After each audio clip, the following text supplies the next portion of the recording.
Bienvenue dans le Buzz Média avec Karim Yayaoui. Bonsoir Karim. Bonsoir Judith. Alors incontournable aujourd'hui en France, l'enquête qui vise bien sûr Christine Lagarde. Ce qui intéresse les médias aujourd'hui, c'est aussi le volet politique de l'affaire. Notamment rue 89. L'affaire Tapie devient l'affaire Lagarde. Cette saga dure depuis 18 ans et c'est vrai que le gouvernement espérait en 2008 avec ce règlement grâce à un tribunal privé que tout ça c'était du passé. Et bien finalement cet arbitrage n'a fait que relancer l'affaire et lui donner une tournure encore plus politique avec la mise en cause de Christine Lagarde par ricochet. C'est l'Élysée et Nicolas Sarkozy qui sont aussi atteints. Et la question qui revient une nouvelle fois, Nicolas Sarkozy a-t-il voulu faire une fleur à Bernard Tapie qui avait appelé à voter pour lui en 2007? Et déjà sur Internet ressurgissent des vieux éléments de cette affaire. Je vais vous montrer un tweet d'un journaliste de Numérama, c'est pas celui-là, mais c'est celui-là, qui dit « N'oublions pas l'étrange visite toujours inexpliquée de Tapie à l'Élysée ».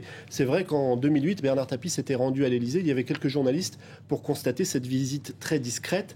La presse n'en avait pas beaucoup parlé, mais aujourd'hui, évidemment, c'est un élément qui intéresse tout le monde. Pourquoi s'était-il rendu à l'Élysée en 2008? Avait-il rencontré un conseiller économique de Nicolas Sarkozy? C'est une question qui apporte de l'eau au moulin de ceux qui pensent qu'évidemment, il y a eu un petit renvoi d'ascenseur.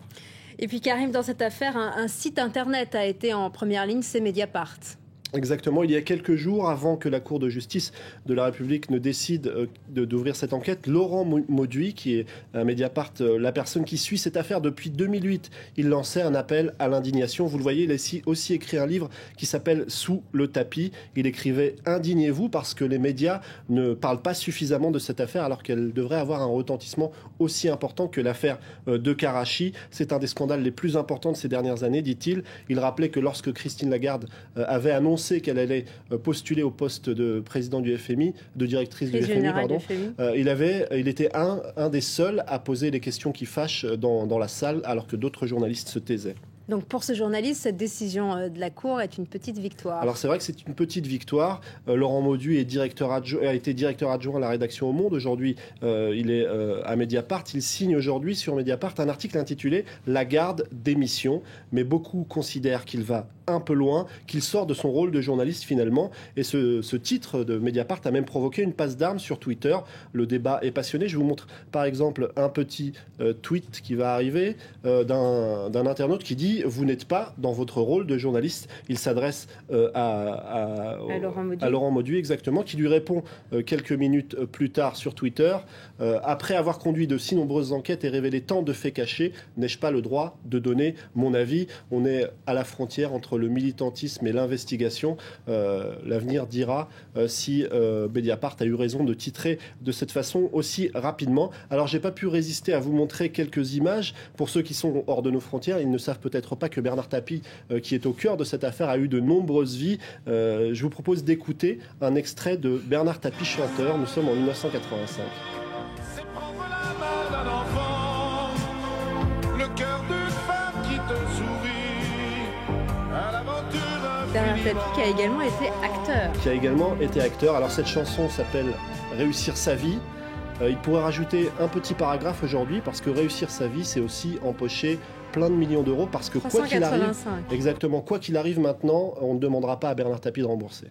Alors on évoque à nouveau l'affaire des écoutes téléphoniques. Exactement, c'est une information que BBC révélait hier soir, mais cette fois-ci c'est pas le groupe Murdoch qui est accusé. BBC révèle que l'ex-femme de Paul McCartney qu'on voit à l'image accuse le Mirror de piratage. Alors le Mirror, c'est un journal qui n'appartient pas au groupe Murdoch. Elle révèle qu'en 2001, un journaliste du Mirror a admis avoir piraté son téléphone. Elle fréquentait alors Paul McCartney qu'elle n'avait pas encore épousé.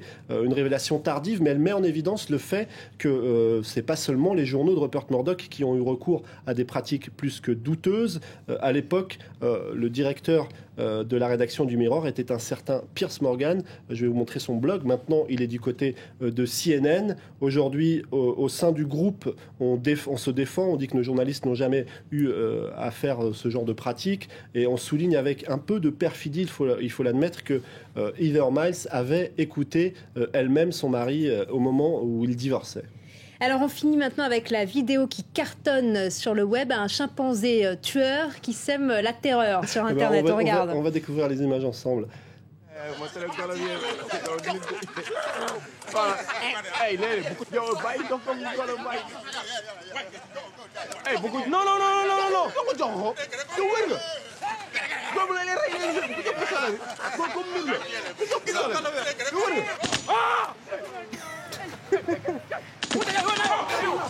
C'est l'apprenti sorcier, Karim.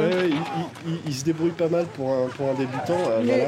Mais en fait, tout ça, c'est un film, quelqu'un tout de ça, le dire. en fait, c'est une opération de promotion pour le film La planète des singes des origines. Mais ça a tellement bien marché que beaucoup de gens n'ont pas vu le petit 20th Century Fox en bas à gauche et on pensait que c'était vraiment une vidéo d'un chimpanzé qui mettait en fuite ses miliciens.